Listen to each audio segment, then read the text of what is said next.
4 जून को हिंदुस्तान के पॉलिटिकल इतिहास में सबसे ज्यादा विक्रम के साथ भारतीय जनता पार्टी और एनडीए का विजय होगा। तो गाइस चलो देखे आशी नरेंद्र मोदी इंटरव्यू। नमस्ते गाइस, कैसे हो आप? प्लीज बताओ। मेरा नाम Shetu Sarkar and I am from Bangladesh. मेरा हिंदी बहुत अच्छा नहीं है because I am from Bangladesh. So नमस्ते गाइस, जय श्री राम। तो guys finally the great leader is none other than Narendra Modi, PM Narendra Modi. তার ইন্টারভিউ আজকে দেখবো। So all credit goes to Narendra Modi YouTube channel and if you not please subscribe my YouTube channel like সনাতন ভাইকে please একটু support করো and subscribe my second blog YouTube channel, link in description. তো super excited, चलिए शुरू करी, let's start it. 2014 में उम्मीद, 2019 में भरोसा और 2024 में गारंटी का प्रतीक बनकर चुनाव के मैदान में उतरे प्रधान। तुमको क्या लगता है भाई, नरेंद्र मोदी फिर से जीतेगा क्या?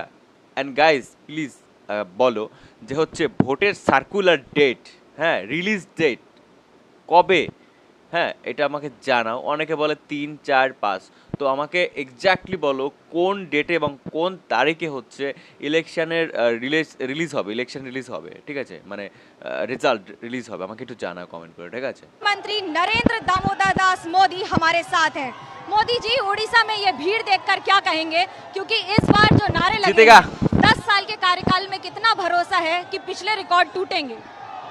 आपने देखा होगा, मैं जहाँ से मैंने ये लोगों के दर्शन का कार्यक्रम शुरू किया, लोगों का जो उत्साह है, उनकी आंखों में जो एक चमक है, उसके साथ साथ अपार विश्वास की अनुभूति है और दोनों तरफ है ये विश्वास का भाव।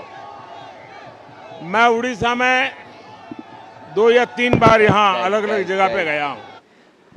জাস্ট নোটিস করছো ব্যাকগ্রাউন্ডে মোদি মোদি মোদি হালকা সাউন্ড আসতেছে, খেয়াল করো। इस प्रकार का जुनून, इस प्रकार का उत्साह बहुत ही कम देखा जा सकता है।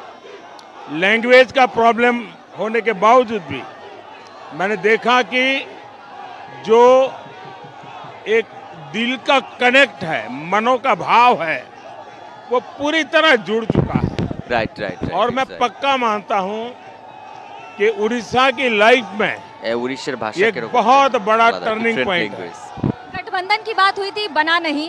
इस बार कितना भरोसा है कि सीट और आंकड़े बढ़ जाएंगे उड़ीसा में? हम पहले भी 2 अलग अलग दल ही रहे हैं, हम इसके पूर्व भी अलग अलग ही चुनाव लड़े हैं। मुद्दों के आधार पर संसद में हमें समर्थन मिलता रहा है, लेकिन असेंबली में हमारा हमेशा उनके साथ संघर्ष रहा है। और कारण ये है कि उड़िया की संस्कृति, उड़िया की मिट्टी की सुगंध इस गवर्नेंस में नजर नहीं आ रही है। सामान्य मानवी कट ऑफ फील करता है। कौन उड़ीसा, इवन राजा महाराजाओं के जमाने में भी जनता से कोई कनेक्ट होता था, यहाँ कोई कनेक्ट नहीं है। ऐसी स्थिति में भारतीय जनता पार्टी का दायित्व है जन सामान्य से जुड़ करके उड़िया नागरिकों की आशा आकांक्षाओं को पूरा करना। और भारतीय जनता पार्टी लगातार संघर्ष कर रही है और लंबे संघर्ष के बाद उड़िया भारतीय जनता पार्टी का कमल खिलाने के लिए प्रतिबद्ध हो चुका है। मैं अगर बंगाल की बात करूं तो एक जमाने में कोलकाता आर्थिक राजधानी रहा। आप ये मानते हैं कि घुसपैठ और बाकी सारे मुद्दों ने और वोट बैंक की राजनीति ने उसे पीछे कर दिया? बंगाल पहले एक प्रकार से देश की आर्थिक राजधानी हुआ करता था। इस देश में जितने भी सामाजिक आर्थिक परिवर्तन आए, कई शताब्दियों तक बंगाल ने उसका नेतृत्व किया है और बंगाल की क्षमता पर आज भी मेरा भरोसा है। बंगाल के नौजवानों की क्षमता पर आज भी मेरा भरोसा है। लेकिन गलत नीतियों के कारण, गलत नेतृत्व के कारण, पहले लेफ्ट के कारण, बाद में टीएमसी के कारण, और कांग्रेस ने तो बेड़ा गर्क करके ही रखा था। इन लोगों ने 50 साल में इसको तबाह करके रखा हुआ है। जिस प्रकार से वोट बैंक की राजनीति हो रही है, ममता जी पार्लियामेंट में जब थी, जिन मुद्दों को लेकर के पार्लियामेंट में वो पेपर उछालती थी, आज उन्हीं मुद्दों को वो सरेंडर हो गई है और वो उसके लिए एक बहुत बड़ी सोने की खान जैसा बन गया है। ये जो ममता जी में बदलाव आया है वो बंगाल का आदमी स्वीकार नहीं कर सकता है। वो मौके की तलाश में है और मैं देख रहा हूं कि पिछले असेंबली के चुनाव में हमें सिंगल डिजिट में थे, हम 80-85 पर पहुंच गए लोकसभा में।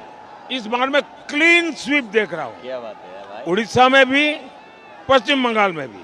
विपक्ष के मुख्यमंत्री जेल जा रहे हैं, फिर उनको बेल मिल जा रही है। आरोप लगाते हैं कि मोदी जी अपनी एजेंसीज का इस्तेमाल करते हैं विपक्ष को शांत रखने या पीछे रखने के। इस देश में अकेले ईडी की मैं बात करूं तो ईडी के जितने केसेस हुए हैं उसमें सिर्फ 3% पॉलिटिशियन है, 97% ब्यूरोक्रेट्स हैं, ड्रग माफिया हैं, गन रनर हैं, लैंड माफिया हैं, सैंड माफिया है, ये लोग हैं। सिर्फ 3% पॉलिटिशियन है। दूसरा, जो नोटों के ढेर निकल रहे हैं वो तो सीधा साधा सबूत है और वो पॉलिटिशियनों के यहाँ से निकलते और नोटों के ऐसे ढेर निकलते हैं, चाहे पश्चिम बंगाल हो, चाहे झारखंड हो या अन्य राज्य हो। बैंक के मशीन नोटे गिनते गिनते हाँफने लग जाती हैं, ये हालत हुई है। और इसलिए हिंदुस्तान के लोगों के ना करीब करीब 1.25 लाख करोड़ रुपया जब्त हुआ है। अब ये निर्दोष लोग होते थे, पैसा आए कहां से? जब आप विपक्ष की बात कर रहे हैं तो विपक्ष ये कहता है कि विकास की अगर इतनी भरोसा है तो फिर धर्म और धर्म के नाम पर आरक्षण की बात क्यों की जाती है? हमने नहीं की है। कांग्रेस पार्टी भारत के संविधान की भावना के पीठ में छुरा भोंक रही है। बाबा साहब आम्बेडकर ने जो कहा था उसे उल्टा कर रही है।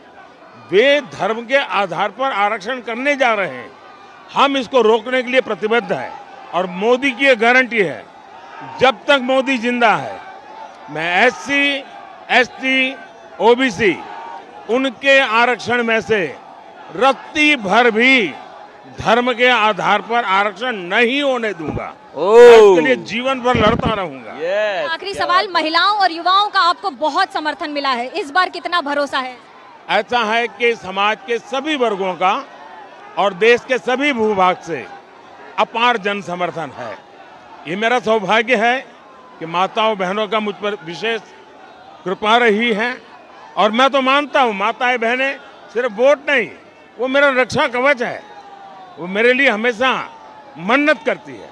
और गांव की किसी गरीब महिला जिसने मुझे कभी देखा नहीं, जिसने मेरा नाम नहीं सुना है, आप पूछोगे तो पूरा नाम मालूम नहीं है, अकेला मोदी पता है, क्या हूं मैं वो भी पता नहीं, वो कहती है कि दिल्ली में मेरा एक बेटा बैठा है।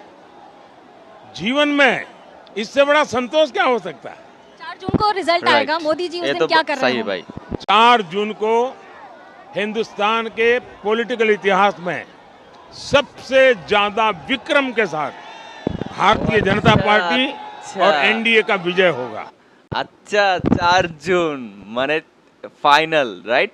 4 জুন হচ্ছে রেজাল্ট রিলিজড হবে, তো সুপার এক্সাইটেড গাইস। আহারে, আর আমি আই উইশ যে নরেন্দ্র মোদি জিতেগা, অ্যান্ড হচ্ছে কারণ তিনি হচ্ছে মানে কি বলে তার লিডারশিপ, জনগণ তাকে চায়, দ্যাটস ওয়াই তিনি আবারও এগেইন ব্যাক টু ব্যাক তিনি আবার হচ্ছে জয়লাভ করবে আই থিঙ্ক। আর হচ্ছে ওই মুমেন্টটা আমি অবশ্যই রিয়াকশান দিব, আর তোমরা ভালো ভালো ভিডিও ওই আমাকে সাজেস্ট করবা এই রিলেটেড, তো আমি তাতে দেখবো, রিয়াকশান দেবো। তো লাস্ট তক দেখো, আর এই পর্যন্ত কে দেখছো কমেন্ট করে জানাও। दिलचस्प है मुकाबला। कैमरा पर्सन सूरज पांडे के साथ मनोज्ञा लोईवाल, उड़ीसा, एबीपी न्यूज।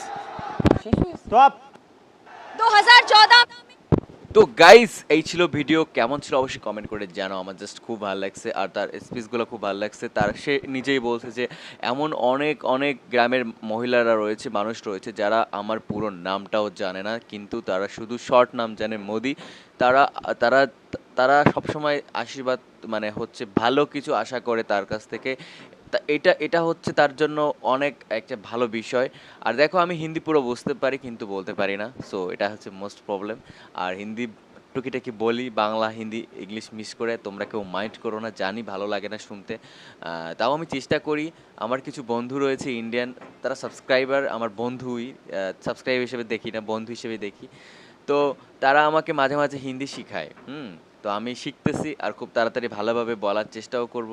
তো আশা করি তোমাদের ভিডিওটা ভালো লেগেছে, আর ভালো লাগলে অবশ্যই কমেন্ট করে জানাও, আর প্লিজ সাবস্ক্রাইব করো আমার ইউটিউব চ্যানেলটা। আর অরিজিনাল ভিডিও লিঙ্কে আছে আমার সেকেন্ড ব্লগে যাও, সেখানে আমি বাংলাদেশের বিভিন্ন বিভিন্ন মন্দিরে যাই, যেমন ঢাকেশ্বরী থেকে শুরু করে কালী মন্দির, রমনা কালী মন্দির, তারপরে আরও অনেক অনেক জায়গায় যাই, যেখানে হচ্ছে আমি ভিডিও করি, ব্লগ ভিডিও। প্লিজ যাও, এই সনাতন ভাইকে প্লিজ একটু সাপোর্ট করো, যাও। সব সনাতনকে এক থাকতে হবে গাইজ, এটা তো যোগী আদিত্যনাথ নিজে বলেছে, তারপর বলেছে হচ্ছে কি বলে বাগেশ্বর স্বামী মহারাজ, উনিও বলেছে। তো প্লিজ যাও না ভাই।